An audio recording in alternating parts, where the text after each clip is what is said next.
All right. Hi, everyone. Good morning, good afternoon, good evening. Welcome to this webinar discussion about the health tech landscape in health tech funding landscape in Africa. My name is Abdullah Yusuf.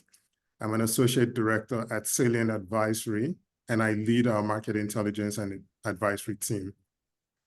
A bit about me: I'm a pharmacist, public health, and business professional by training. Over the past 14 years, I've worked in various healthcare roles in clinical practice, academia, pharmaceutical market access, and life sciences consulting. I've worked across Africa, the Middle East, and the US, and I'm excited to be here with you all today. With me are my colleagues, Zila Waminaje and Yomi Kazim, both of whom led the authoring of our latest funding report. Now, for those of you who might be unfamiliar with Salient Advisory, we're a boutique advisory firm that's helping to drive healthcare innovation across Africa. And we do this by advising global health stakeholders on health tech innovations in Africa and by catalyzing partnerships between innovators and payers, such as governments, donors, global health institutions, and the private sector. Our team is distributed across Nigeria, Kenya, South Africa, Morocco, and Canada. Now onto the webinar. Today we're going to begin with a presentation of our findings on investment activities in the African health tech ecosystem in 2023. A link to the report will be posted in the chat for your reference. Now, our latest report helps to shed light on trends in funding for healthcare innovations and identifies where investors are placing their bets within the health tech ecosystem. It also raises some questions that innovators should be thinking about as they navigate the investment and funding space. Now, we've brought together an amazing group of panelists to help us explore some of these questions. Our three panelists, Monique, Aman, and Lisa, have decades of combined experience in healthcare financing, operations, strategy, and women's empowerment. And we're really excited to hear their thoughts in a short while. Also, our audience today is composed of innovators and investors that are active in the health tech ecosystems. And as I mentioned earlier, catalyzing partnerships is one of our missions at Salient. So I encourage everyone in the audience to introduce themselves via the chat box and make connections with one another. At the end of the panel, we'll open the floor to our audience for a Q&A session. You're welcome to send in questions via the Q&A box throughout the presentation and the panel discussion, and we'll attempt to address those questions. But also feel free to raise your hand during the Q&A session using the button if you prefer to voice your question or make a verbal comment, at which time your microphone will be unmuted and you can share your thoughts. You can also upvote questions from other audience members, and we'll select as many of these questions as we can accommodate in the allotted time. Without further ado, I'll hand off to Zila for a short presentation on the funding and investment landscape for African health tech in 2023. Over to you, Zila. Thanks, Abdullah. Hello, everyone, and welcome once again. We're very excited to be sharing findings on the investment activity in African health tech ecosystems and innovators, specifically for 2023. And the premise for this work is that high-level funding data on investment in health tech is available, but then more detailed, in-depth analysis that goes beyond the top-line data is not. And so this report aims to fill that gap. Our goal for this research work was to provide a detailed overview of the funding landscape for African health tech innovations in 2023. And just to provide some clarity, we're defining African health tech innovations as private for-profit Africa-focused companies that deploy tech-enabled solutions to accelerate access to healthcare across the continent. And in terms of geography, companies that are headquartered within and outside Africa, but have Africa-focused operations were included. However, companies that are founded by Africans with operations that are focused outside the continent were excluded from this report. And when we look at the business model, we're looking at health tech innovations that meet our stated selection criteria and definition, and also including medtech innovations. But however, companies that have solutions that are focused on like fitness and wellness or education therapy were not included. Also, we did include traditionally asset-heavy health businesses that have their models solely focused on physical outlets and locations, except in cases where they have like digital services. And then for the classification of these innovations, we use the WHO classification of digital health interventions to group these the identified innovations into service offering categories. And then finally, in terms of timeline, data on equity, grant, and debt investment were collected from primary and secondary sources from January 2023 down to December. And we're also able to compare the data to get the year-over-year trend analysis by reviewing our 2022 database based on the same selection criteria. And now to the findings, but starting with the top line data. In total, we tracked $160 million in equity, grant, and debt investments that went to African health tech innovations in 2023. And when you compare this data to the previous year, 2022, we see a 2% decline. However, this decline is much better than what was recorded and seen in the broader African health tech, broader African tech ecosystem. The funding decline in the broader ecosystem was much more significant, reaching up to 39%. And so this just suggests that funding in African health tech was much more resilient compared to other sectors over the years. And even despite this decline in total funding, the number of deals actually increased by 17%. A total of 145 deals was recorded. But then we see this funding decline also reflected in the average ticket size. There was a 15% decrease in the ticket size, dropping to $1.1 million.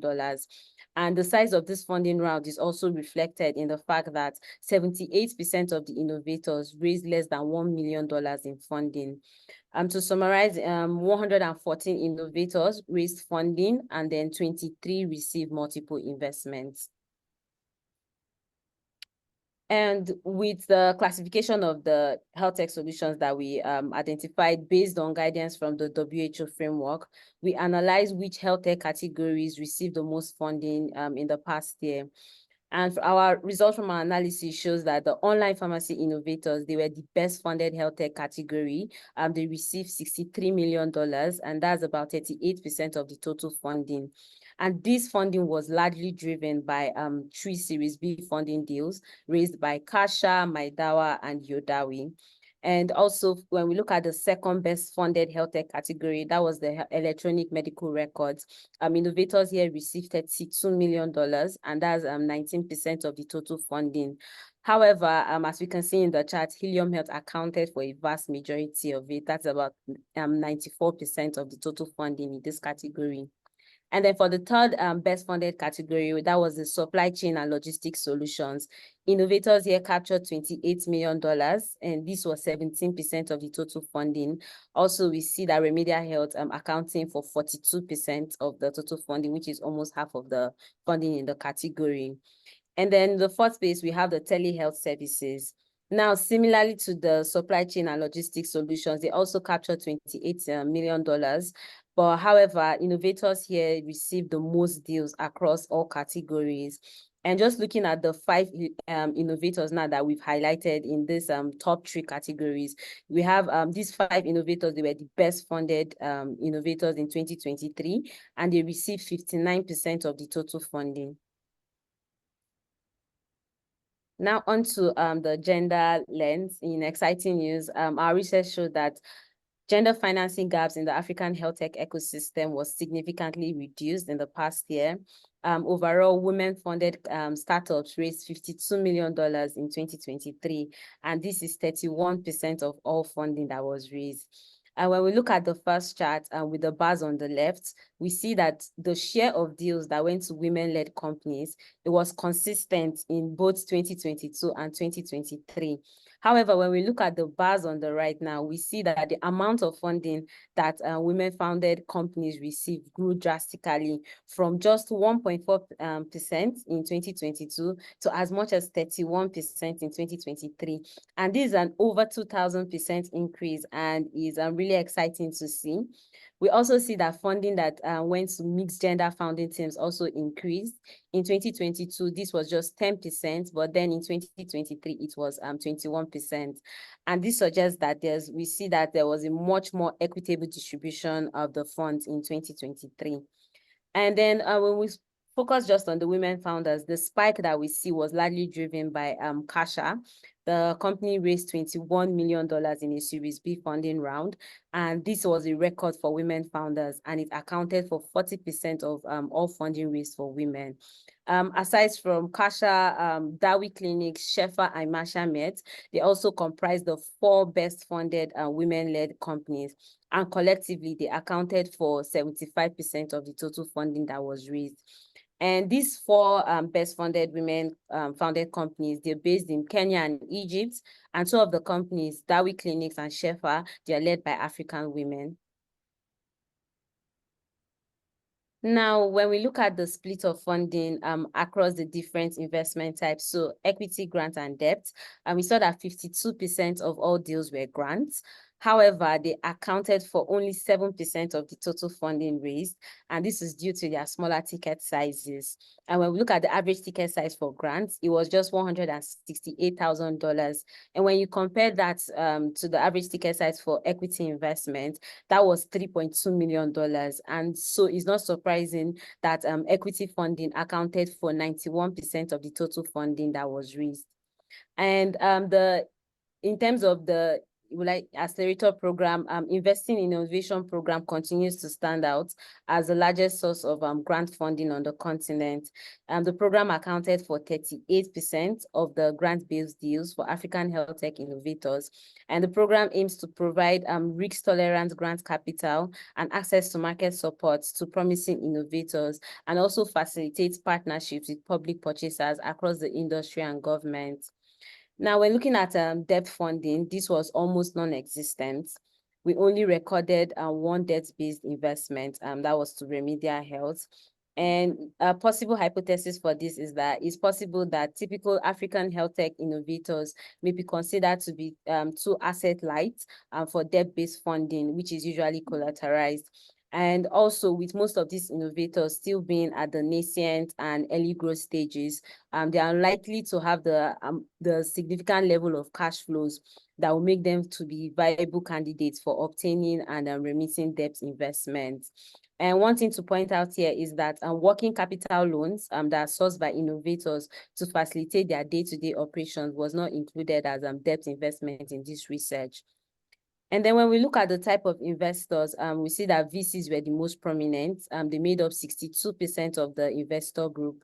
Other active investors that we see are the incubator accelerator programs, donors and foundations, DFIs, private equity firms, and also angel investors.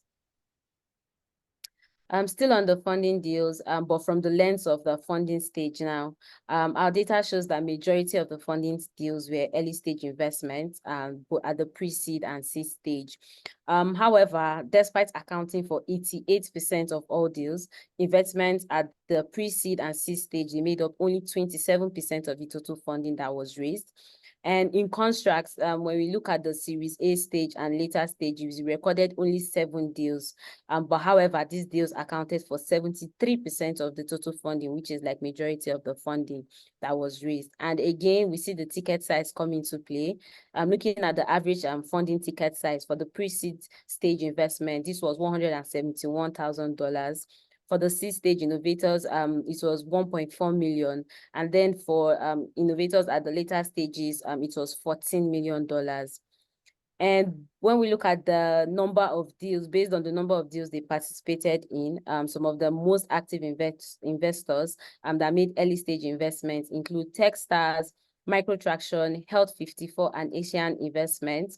And then at the Series A's and beyond stages, the most active investors here were Tencent, AIC Investment, Global Ventures, and Beyond Capital Ventures. And just to also point out that our analysis of the active investor is actually based on the number of deals that they're participating in rather than the amounts that they've invested, because this is not typically disclosed, as you also know that multiple investors can often participate in the same funding round. And to just provide an overview of the available funding. Although trends in the broader global and African tech ecosystem suggest that there will be a continued decline in funding, a number of investors with a track record or mandate for investing in health, they've raised and announced over $600 million in new funds for 2023. And these investors include Partech, Norscan 22, Verod Keppel, Transform Health Fund, P1 Ventures, Sister African Ventures, and Savio Ventures. And their typical ticket sizes range from $50,000 up to $50 million. And it's also important to note that while these funds are available, they do not accurately represent the entire picture of available funds for African health tech innovators, because the extent to which this new capital will be used to support health tech innovations is still unclear. However, in general, this just suggests that there's significant amount of available funding for promising innovators, both from the early stages to growth stage, if they are able to persuade investors to support their business models in the upcoming months. Thank you so much for listening. You can find the comprehensive details of these findings and much more in our full report, which I believe has been dropped. A link has been dropped in the chat. We're excited to be able to advance understanding of the African health tech investment landscape. I want to appreciate the Gates Foundation for funding this research, and also the innovators and investors who were able to provide us data to support our work. Thank you very much again. I will hand it over now to Abdullah as we kick off the amazing panel session with our key experts. Thank you. Wow, thanks for that excellent presentation, Zila. Up next is Yomi to moderate our panel discussion.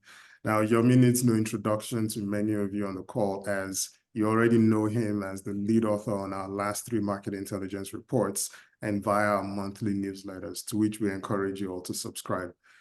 Before turning his eye to health tech, Yomi covered the African tech ecosystem broadly for Quartz. I'll begin by introducing our panelists in no particular order. First off, we have Monique Mrazek, who's the Global Health Tech Lead and Senior Health Tech Industry Expert at the World Bank Group.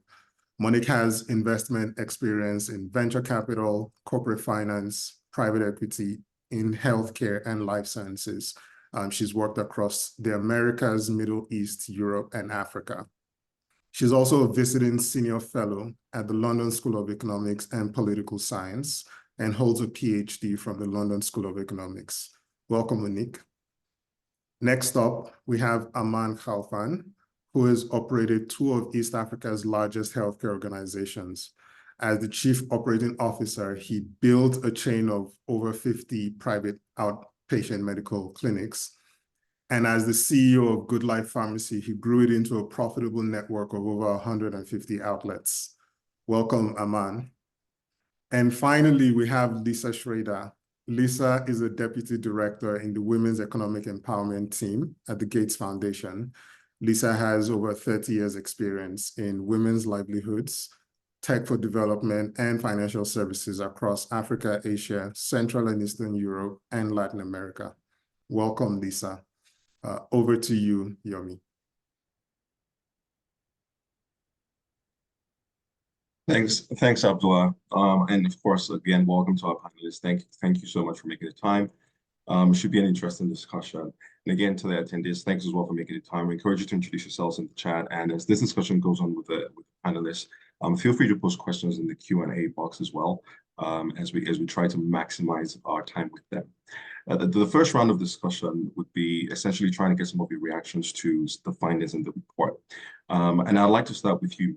One of the highlights of this report show that investments in African health tech appear to be resilient last year, reducing by only 2%, much less than the drops and declines in broader tech ecosystems in Africa and beyond Africa. What are some of the factors that you think we have driven this resilience compared to what we saw in broader tech ecosystems?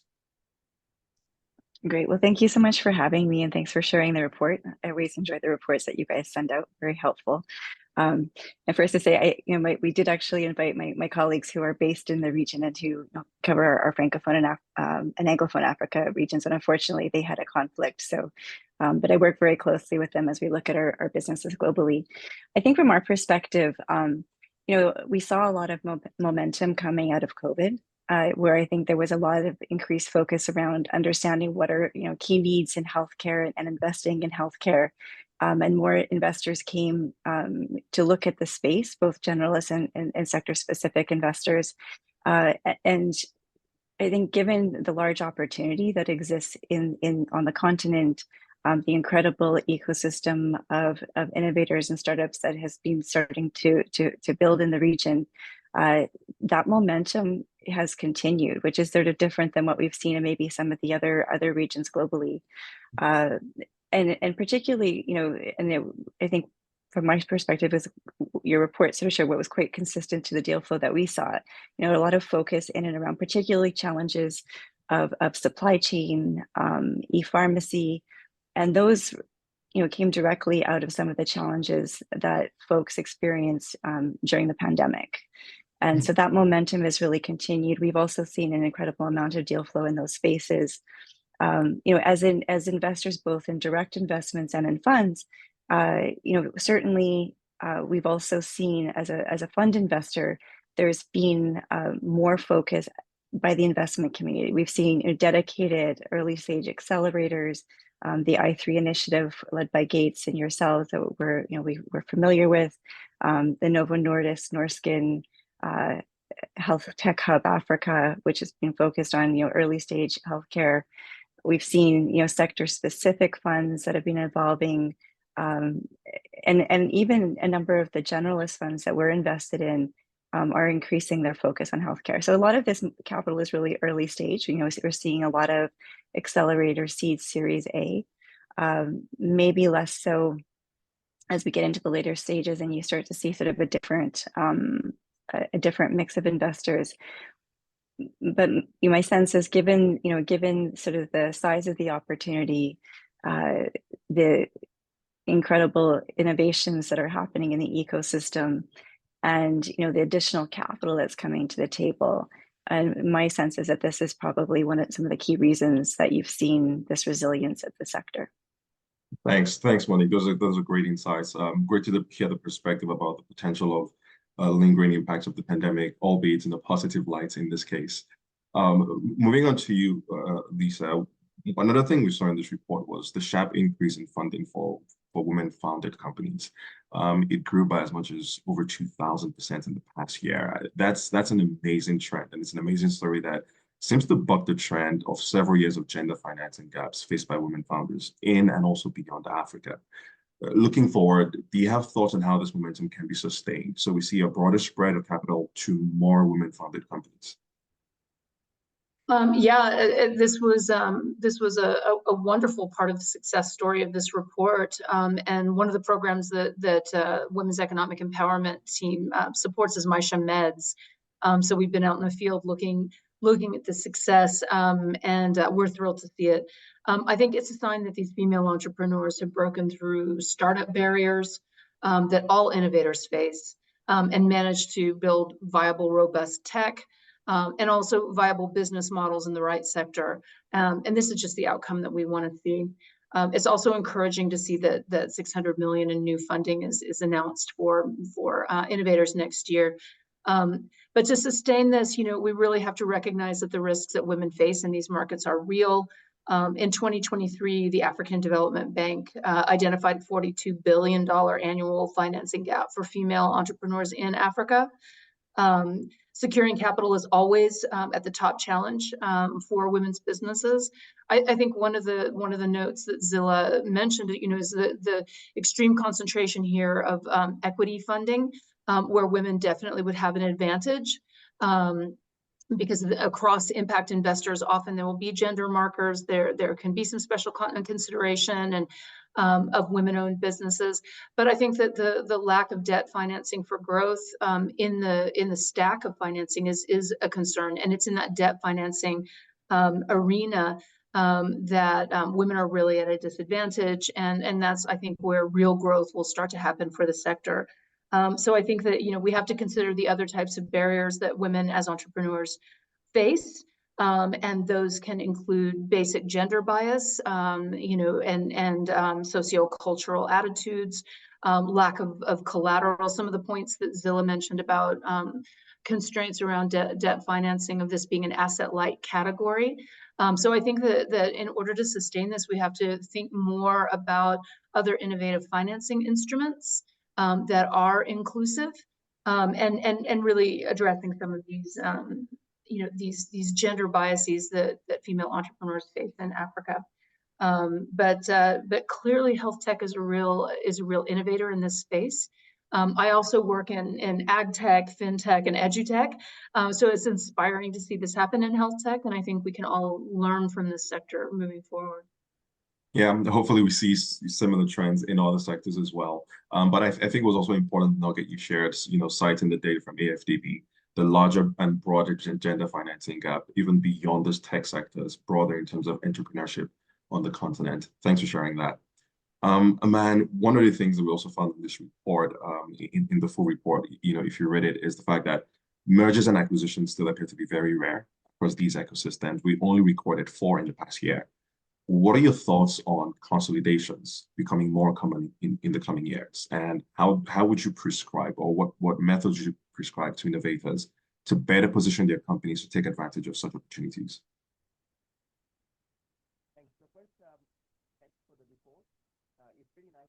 Aman, unfortunately, you're not audible.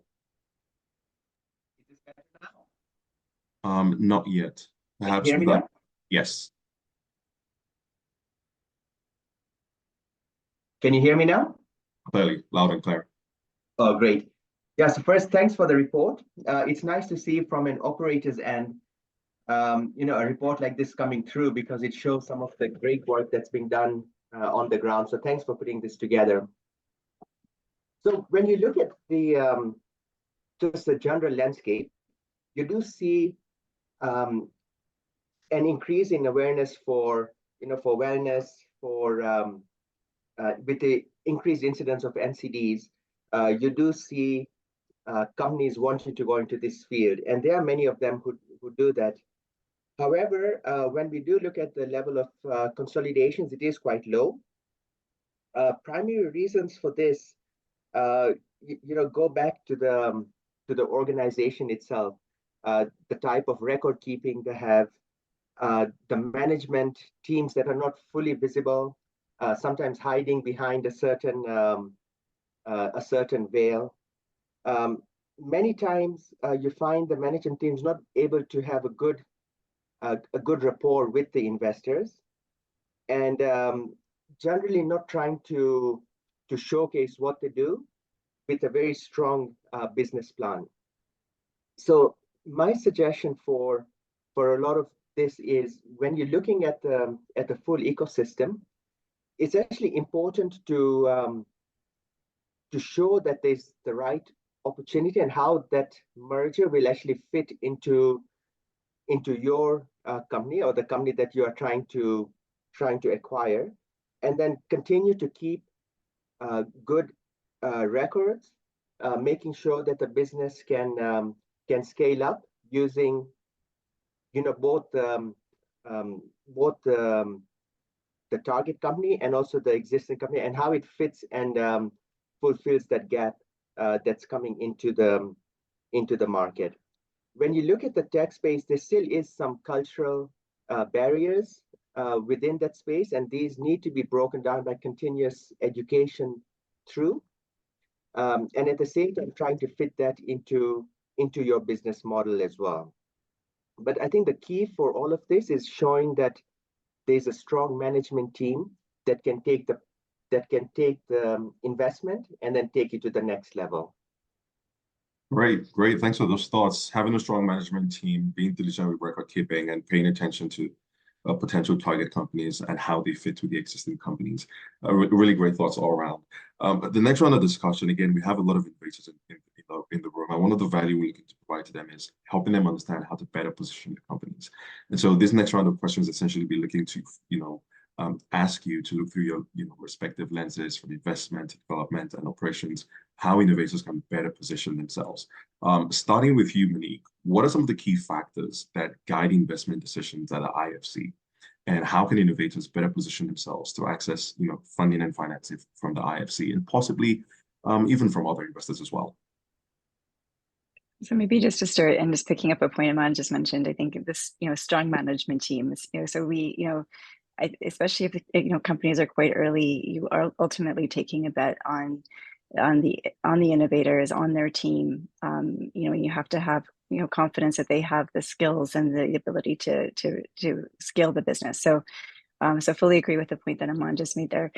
I mean, we tend to invest sort of more around sort of Series A to C. So we tend to be a little bit later investors. So for us, we look very closely at at the idea, how that addresses a gap in the market. Does it have a product market fit that's already being demonstrated? One of those is looking at revenues, but we look at all the KPIs, and typically these are the KPIs that companies are tracking themselves, and to really understand, are they getting the traction? Is it fitting with the market? And that's just tends to be where we come in as investors. But given the fact that there's actually so much earlier stage companies in the healthcare space in the market, we've also gone a little earlier in the ecosystem. As I mentioned before, we invest through our funds. We invest through seed and Series A funds and accelerators in the region. We tend to have co-investment opportunities that we do directly with them that gives us opportunity to do things a little bit earlier. We've been running a program called Tech Emerge, which is a matchmaking program that's linked tech innovators to corporates in different markets. The healthcare program is currently running in East Africa. We had previously run that in other regions in India and Brazil. And it's a nice program for giving entrepreneurs who already may be commercial in one market the opportunity to see, is there an opportunity for me to expand commercially in this particular market? So that program we have running, and it was a way for us to also help accelerate the deployment of some of these technologies into different ecosystems. And we're now looking to expand that elsewhere in other regions and on the continent. We also have started to even invest earlier through what we call IFC upstream. So we have an investment stream, but we have upstream, which is meant to unlock challenges in the ecosystem and can, in some cases, use different funding tools that we would typically use directly. So one example of those is that we made actually a seed investment last year in a company in Senegal called Cara Health, which is really focused around digitizing various aspects of the healthcare ecosystem.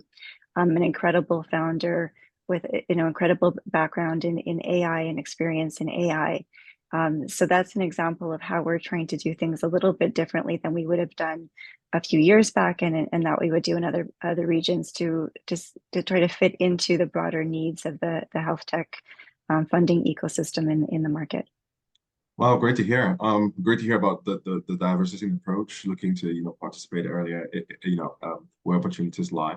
But summarizing all of those, what we heard were having a strong management team and having clear validation of product market fit.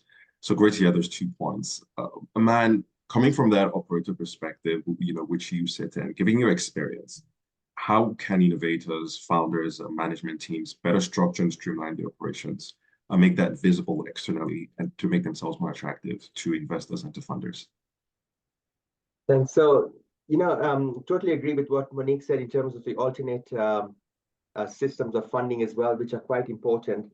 But I think one of the things that I've seen and we've seen as groups of operators is having a good plan, and the plan should have the market potential. So making sure that you can identify all the pockets of opportunity within the market, and then showing how that operational result will come up, having strong KPIs. And with that plan, it's sometimes also important to pilot various initiatives. And I think open communication with the potential investor really helps here. So one example is when when Good Life Pharmacy started our e-commerce platform, and very quickly we grew it, quite fast, coming to close to about 15% of our total revenue. But we did this all in-house and got a lot of support from our investors, Leapfrog. We were able to show the runway, and we were also able to show what the market potential was. I think when there's open communication with the investor, they're willing to put in resources to make sure that you can actually tap into that market. One other way to do this is to have a combination, and I think Monique might have been referring to this, but having a combination of technical assistance with coming in with investment. So, that technical assistance can take care of some of the management costs that go into, rolling out a program like this, so that it does show that the actual interventions have a lot of merit, are profitable, but you're able to back up management, or you're able to back up some of the overheads, just to show, why that project is extremely critical. But I think all this goes to show that if you do a pilot, if you have a plan, if you're able to treat each initiative as a project that has its own P&L, excluding, some of the management costs, because that's sometimes what drives down a project initially, then I think you're able to have a project that makes it extremely attractive for an investor to come and say, yes, I really like this, and we know we can scale it up. Are we able to do a pilot to show that that there is merit in that intervention, knowing very well that there will be a timeline and there will be a ramp up. Great, really great thoughts. And again, that's why the operational perspective is really valuable, especially the example you shared with Good Life transitioning from being just a physical retail chain to also adding the e-commerce operations. Finally for you, Lisa, again, from the gender perspective, given that you sit in, that all-important women's empowerment team, what are some of the ongoing interesting conversations around the lens of gender inequality in donor circles? And what are some of the key takeaways that women-founded companies and innovators in the audience today can leverage to better position themselves to receive support, in that space? Thanks for this. We are definitely working with a wide range of stakeholders, including the World Economic Forum, to address the women's health gap. It's estimated that this could boost the global economy by at least $1 trillion annually by 2040. Our position is that investing in women's health, which is more than just about sexual and reproductive health, is a matter of health equity, but also a chance to help women have an expanded workforce participation, driving economic growth. So in January this year at the World Economic Forum, our division president, Anita Zaidi, launched the Global Alliance of Women's Health, which is committed to changing how health is funded and prioritized to close the women's health gap. So this is a public-private coalition working to unlock investment and innovative financing models to increase funding for women's health. It also will go to support science and innovation around women's health and set a new global agenda for women's health. And as you know, we're also obviously funding the Investing in Innovation program. We'll continue to do so together with Microsoft and Consora, MSD, and Chemonics. And this program really is working more to use grant capital to de-risk innovators and link them to investors and then link them to markets. Another area that I think is growing at the foundation is around AI and health.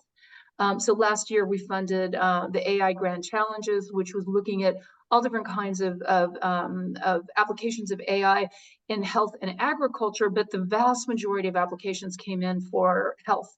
And some of the areas that we found were really important, in terms of the applications of AI for healthcare for low-income markets and in developing markets, were really around using AI to enhance accuracy of diagnoses, to drive faster turnaround time in different clinics. And I remember I did quite a bit of work with a health clinic in Pakistan that was doing this. And essentially a lot of the use of AI for them was around reducing clinical burnout of their staff that are just overwhelmed by seeing so many patients every day, or in pharmacies being able to really manage the disbursement of medicine and predictive analytics.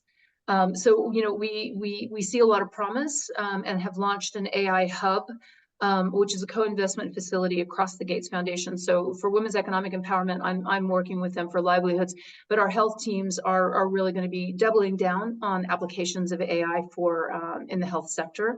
But just taking into account, of course, the risks in inaccurate data, and really the importance of that we all saw across the AI grand challenges, the all-important aspect of human care in healthcare, and patient care and satisfaction. But those are some areas that are coming up. And you know, and a final one is that this is the first year at COP28 that there was a focus on healthcare and the intersection with climate change. You know, we know that climate change is putting a burden on healthcare systems, especially in developing markets, and it has a disproportionate impact on low-income people and women. So I think we're going to start to see more funding in that space as it's become more vulnerable and healthcare systems become more vulnerable to the impacts of climate change. All right. Thanks for sharing. Lisa, your last point actually touches on the very next question, because we're going to ask each of you to look into an imaginary crystal ball and share with us what your predictions are. What do you expect to see? What trends are you tracking as far as investment in African health tech goes, you know, through the rest of the year? We'll start with Monique, go to Aman, and then come back to Lisa. Sure. No, I mean, I think broadly, just globally, we're definitely tracking a lot of opportunities that leverage data and you know, build well-structured data sets, and with teams that have the ability to sort of leverage those. You know, ideally with AI, although AI has a lot of interpretations, but it's really kind of focusing on you know, thinking about the data and how that data is structured, and systems for you know, ensuring that the data is you know, interoperability solutions, et cetera. So I think globally we have a lot of we've seen a lot of opportunities. We look at that a lot. I think specifically on the continent, you know, my sense is that, you know, in some of the different sectors, we're going to start to see some winners. There's a few sectors where it's pretty crowded in terms of different folks operating in very similar spaces. So I think we'll start to see some winners start to step out, and those winners will start to raise some larger funding rounds over the next, you know, 12, 24 months. Can we ask a quick follow-up? What are some of those areas that you think are currently crowded? I mean, I think the one that we mentioned at the top of this conversation, I think in that supply chain space, obviously there's different models, but we do see that model a lot. You know, I think there is a lot of opportunity in that space, but in certain, you know, maybe in certain markets there's more competition. I think you'll start to see, you'll see either those some, you know, some winners step out, or you'll start to see some of those business models evolve in a different way, which I think we're starting to see maybe in Egypt, for example. Great, thanks for sharing. Aman, what trends are you watching out for, you predicting, as far as investments in African health tech goes for the rest of the year? So I think one of the things that we are seeing is people are becoming more sophisticated. They're taking health into their own hands. They want answers, they want results, and they really want to take care of the health. So, and then when you take that and you look at the increased incidence of NCDs, the increased awareness, increased wellness options that are coming, I see anything to do with, and then putting all these together, and as you know, Monique was mentioning as well, AI. So you put all these together, gives people the opportunity to start questioning the physicians, to start questioning the health system. So I think any business that gives people the opportunity to look after themselves better, to accelerate their health needs, I think anything to do with that will start not only attracting funding, but will also be solid, profitable models, because now you have the entire population to work with. Secondly, you look at population growth, and you see a lot of the populations moving away from the urban centers. So while your clinics are important right now, your pharmacies are very important, we are still not targeting a big portion of the population, which is, away from your urban centers. So I think any business model that can get that type of scale and use a foundation, but then move away from your main centers, still making it profitable, with the right type of funding incentives. I think all of those areas are going to be the way for the future, and including into this model as well is some sort of consolidation with whether it's your distributors or whether it's the people who control the infrastructure. So I think we're going to see some of these acquisitions or some of these business models that start piggybacking onto a system that already has some sort of infrastructure. So thinking a little outside the box, being innovative in how a company can start moving further downstream. Great thoughts. Thanks, Ahmad. And finally, Lisa, I know you already mentioned AI, but I'm sure you also have other predictions you're keeping an eye on. Well, I actually completely agree with Monique and Aman. I think that data is going to be more and more the tool that can drive business growth.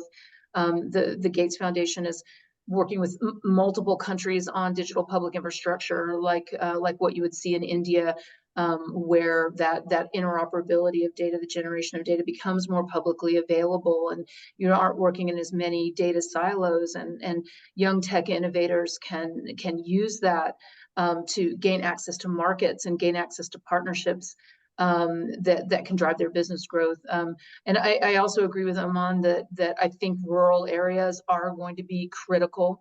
And the use of digital technology and data and partnerships will be critical there. We're funding a partnership right now between two major ag buyers in a rural area and two health tech innovators.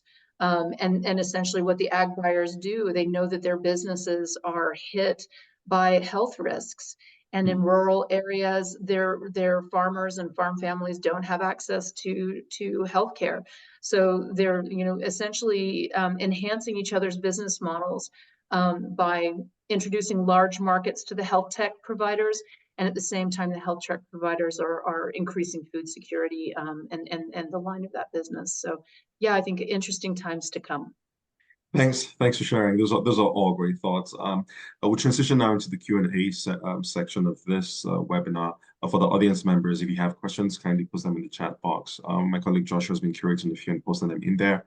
You can also, of course, raise your hands. It would give you permission to speak, and you can ask your questions verbally and direct them at the panelists.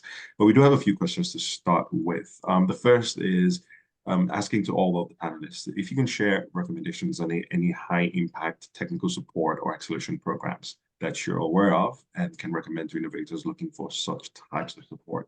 Monique, I know you already mentioned one as well as Lisa, but if you have any others you can recommend, innovators are constantly looking to plug into great programs that can accelerate their progress and their scale. Sure. I mean, the ones that I'm aware of on the healthcare side are, the I3 initiative, which maybe Lisa can speak a bit more about, but it, I understand, as you know, it's Gates backed, and it, it's sort of specific to certain verticals. We've also been in touch with the Novo Nordisk Foundation and the Norskin, who run the Healthtech Hub Africa out of Rwanda. Again, sort of an early acceleration program.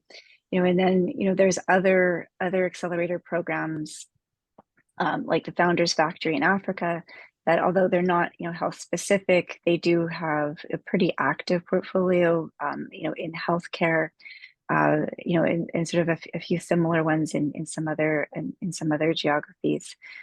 So those are the ones that I'm, more familiar with in terms of sort of acceleration programs. Great. Thanks for sharing those great recommendations. Lisa? I think that Monique probably knows more about I3 actually than I do. Because the Women's Economic Empowerment team basically is collaborating across that health team. So I would defer to her. But you know, having been based in Kenya for 8 years, working with tech innovators and accelerators, you know, you know, it's a really tough time right now, gaining access to funding. But I think that the accelerators like, oh my gosh, sorry for the unexpected question. I know all of these guys, Village, gosh, let me come back and I'll put them in the chat. Absolutely. But I'm more familiar with the Kenya environment and the Nigerian environment, so I'll put those in the chat. Thanks. No worries. Aman? So I think for this, and again, I'm not too familiar with you know, the type of groups that would be involved, but I think any accelerator that has a plug into that can help out with a potential market and that potential introduction would definitely help. Any group that has that availability of funding that can help to kind of offset some of the roll-up or the startup costs. I think anything to do with that would be useful in this context.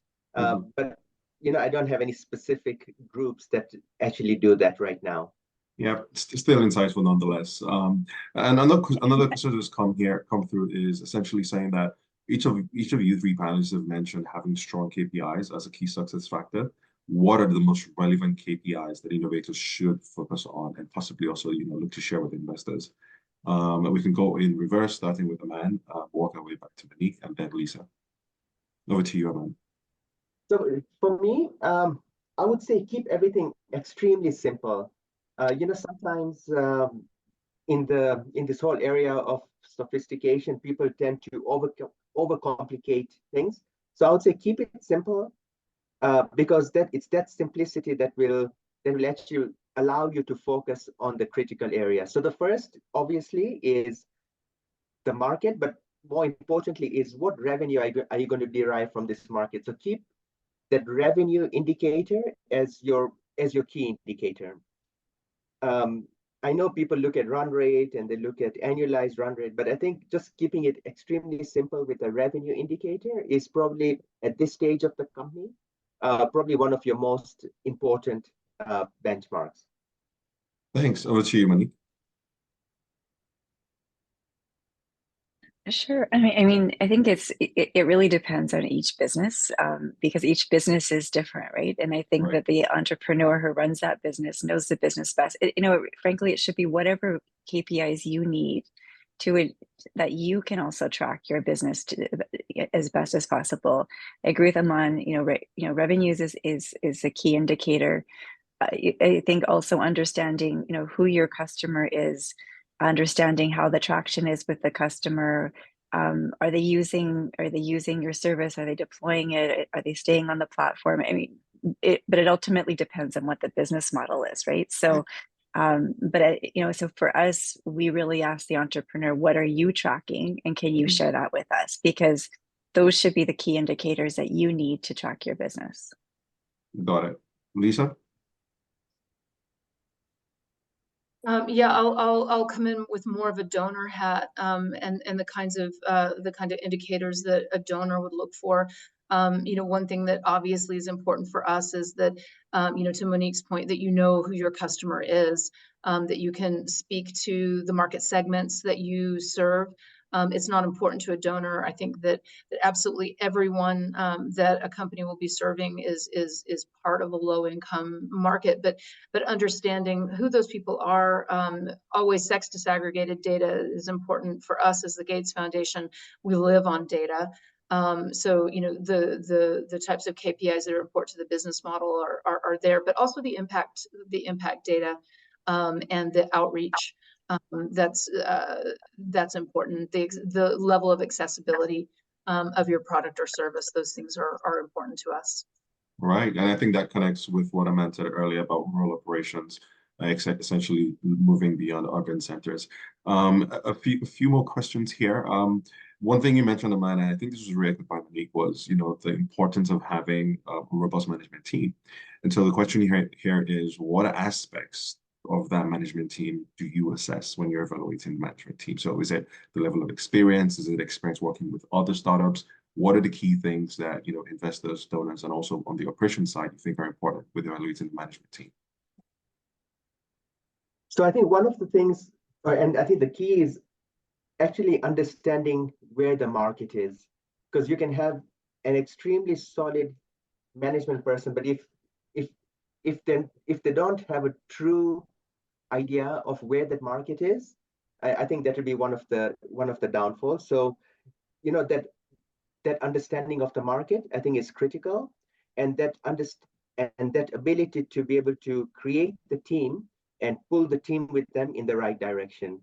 Because in areas, in emerging markets, you need to have your full band going in and creating change. Mm-hmm. So that entire team has to be able to look at the vision of the key person, but then work with them and have the ability to transverse roles. I think we've moved away from the place where you kind of operate in silos. So your management team has to be extremely versatile. You have to be able to do more with less. You have to be able to transverse different silos across the operational team. So you become pretty much a jack of all trades, and that way you're able to get a lot of traction into the ground. Yeah, I think the key word there is versatility.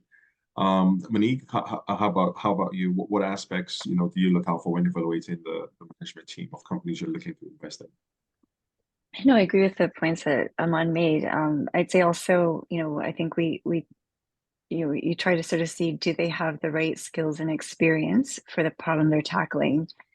I think what helps to convince us often is sort of a demonstration that they have a clear understanding of the problem they're tackling, and really an intimate understanding of the market, how it's working, where the problem is, and how they're going to solve it, and knowing how to build to address that problem. So it's especially early on, I think that becomes really important.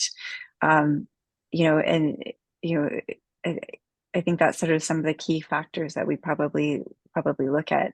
But at the end of the day, it's really a judgment call, right? It's sort of based on your experience as an investor, your experience that you've seen with other companies that are in the portfolio that you manage, and then so you look for certain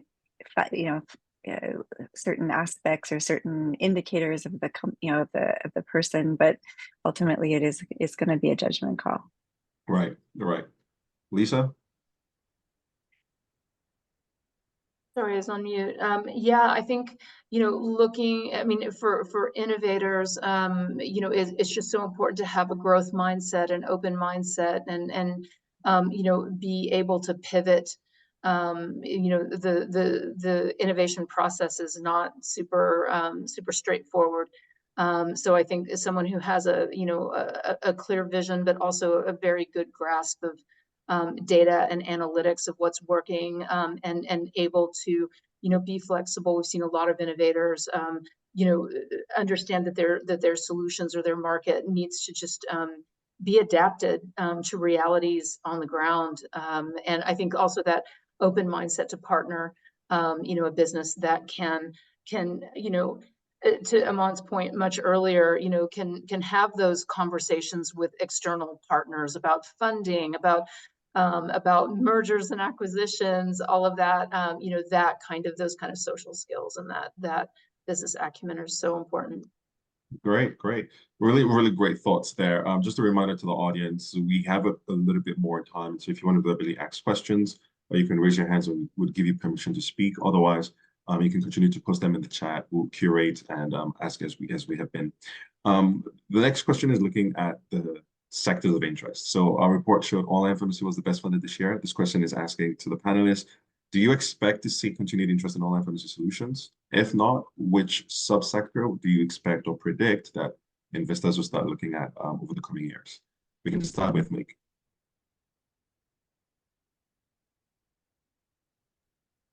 Yeah, I mean, I think it's going to depend on sort of how the with the top funded areas, if they're if they continue to show traction, I think there will be maybe it won't be by volume, but there might be larger rounds that get funded in that particular space as some of them start to mature a little bit.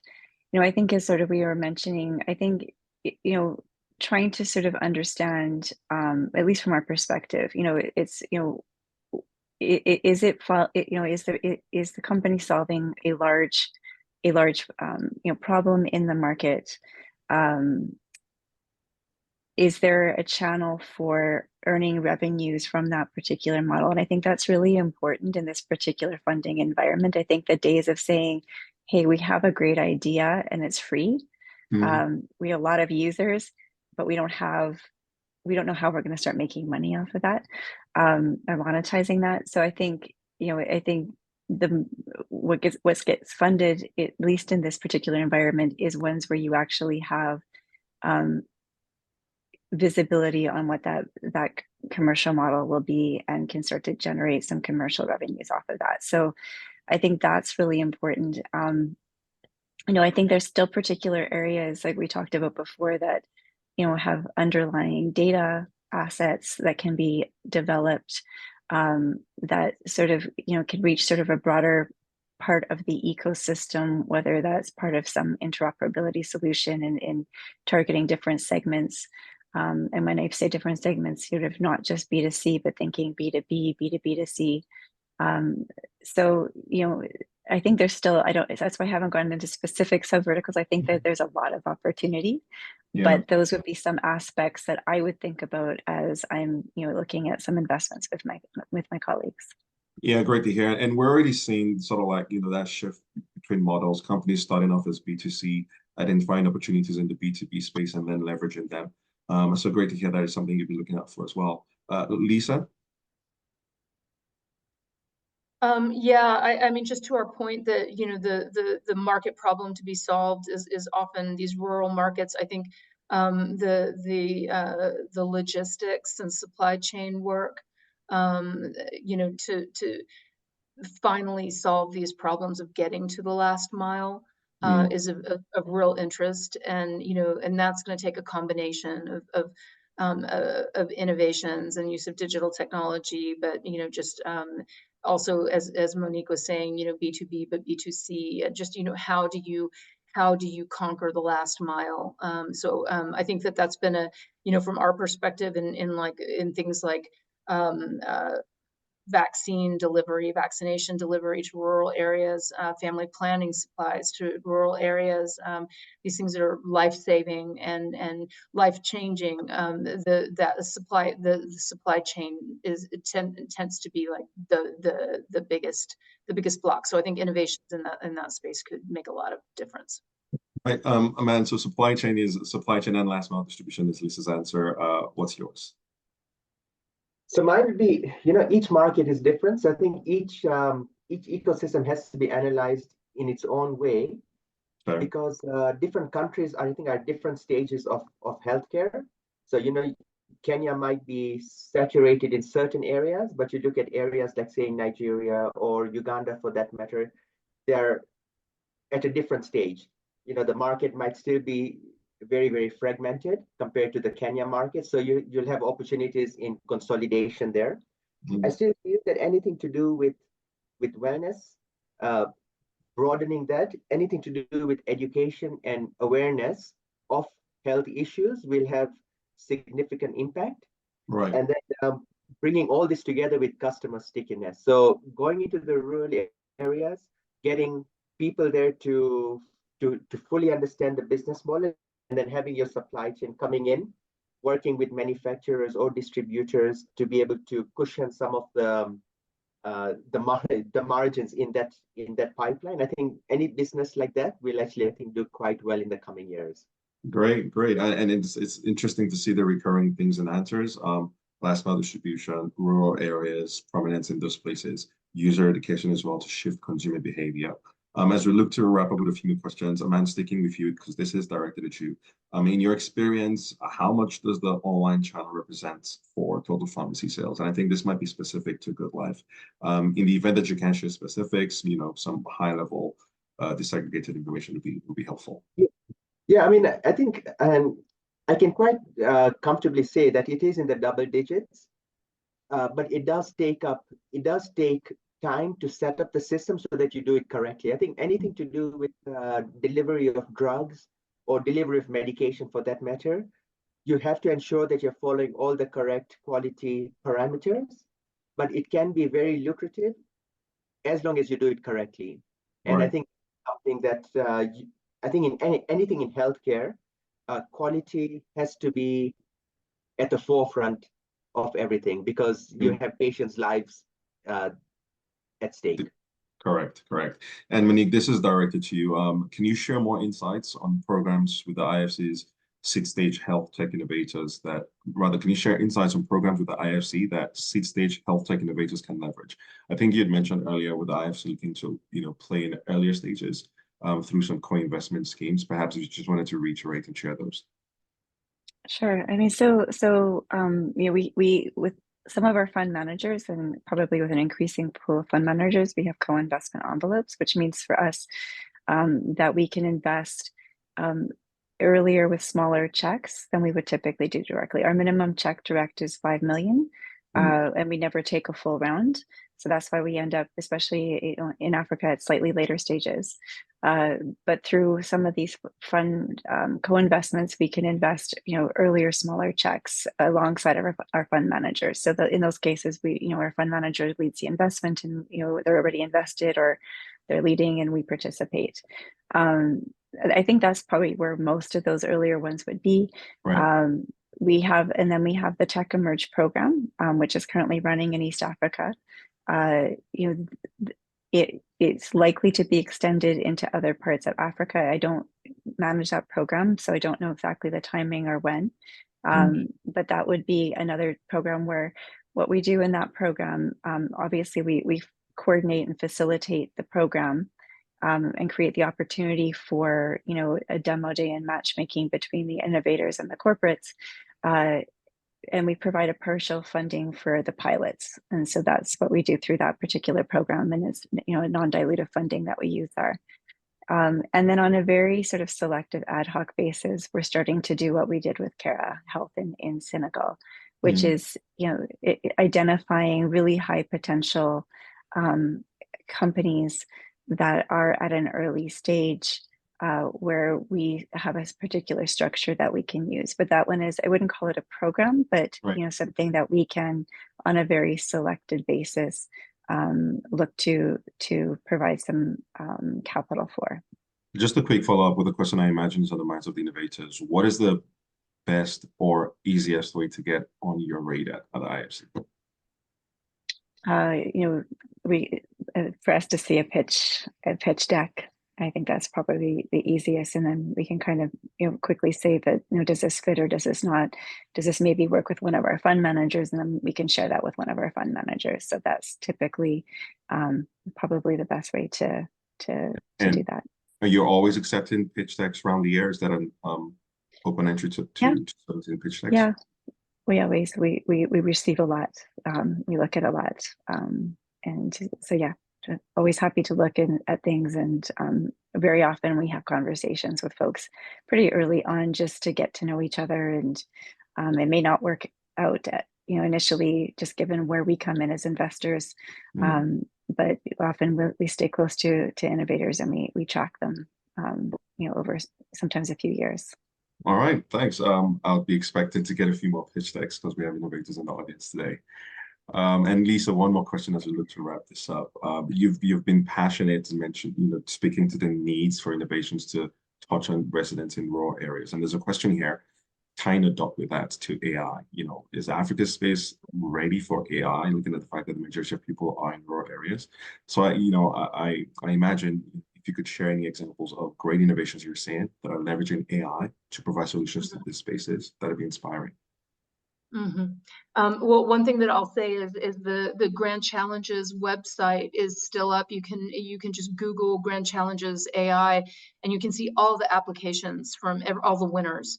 And they were small grants, but it just such a wide range of applications of AI. So, some of them that I've found that have been really interesting are AI as a smartphone tool for the health practitioner who's working, who's working with clients, whether that's in a clinic or a hospital or even a pharmacy, and will use basically, a version of ChatGPT just to validate, verify, put down one of the tools was, they were essentially collecting medical records in on a tablet, but the tablet was AI enabled, and the tablet was coming in with check for this, was coming in with preliminary diagnostics. And in a survey of the clients, of the patients, the patients had higher confidence that they were being seen by a combination of kind of a tech diagnostic and a human diagnostic. So you would think in rural areas in Africa, in Asia, that might cause some sense of alarm, but it really didn't. I think it gave it a higher level of confidence. Another area that I think is important is that, it's just to realize it's not that the patients in rural areas are going to be using AI necessarily, although more and more of them will, to Aman's point. But the health workers, we've seen a lot of AI-driven digital tools for community health workers getting out into rural areas that will provide new training programs about new diseases, about new medication, new services, so that a community health worker can do more in his or her local community. They can be trained, they can be certified, and then they can track the delivery of those services and make more money. Right. A lot of community health workers are just, living on $5 a month, $10 a month. And so the idea of creating viable livelihoods with a wider range of health services, getting out to rural areas where it can be verified and validated, et cetera, I think is exciting. I think that it's one of those boundaries we want to try to push. Thank you. Those are really great thoughts, and I think that's an inspiring point for us to sort of like close out this conversation. Thank you so much for your thoughts and your insights, and most importantly, thank you for your generosity with the time. I'll turn it over to Abdullah right now as we look to close out this session.